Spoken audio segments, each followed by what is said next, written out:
প্রেম কি সুন্দর, তাই না? কেউ ধ্বংস হয়, আবার কেউ সুন্দর একটা জীবন ফিরে পায়।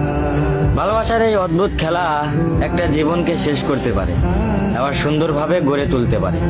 প্রতিটা চোখের পানি বলে দেয় কারো মায়া কতটা ভয়ঙ্কর। সবাই ভালোবাসতে জানে, কিন্তু মায়ায় পড়ে ভেতর ভেতর শেষ হতে কতজন পারে?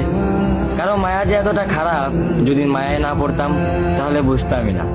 ভালোবাসার মানুষকে নিয়ে বেঁচে থাকার কথা ছিল, কিন্তু তার হয়ে ওঠেনি, বরং তার স্মৃতি নিয়ে বেঁচে থাকতে হচ্ছে। প্রতিটা রাত এমন ভাবে কেটে যাচ্ছে যে মাঝরাতে তার কথা ভেবে দম বন্ধ হয়ে যায়। তাকে নিয়ে কল্পনার জগৎ সাজিয়ে তুলেছি, যদিও বাস্তবে তাকে পাওয়ার সম্ভাবনা 1% নেই। তবুও তাকে নিয়ে ভাবতে ভালো লাগে। ভালো লাগে তার স্মৃতি মনে করে উপন্যাস লিখতে, ভালো লাগে তার দেওয়া কথা মনে করে আফসোস করতে। তার সবকিছু ভালো লাগলেও তার আমাকে ভালো লাগতো না।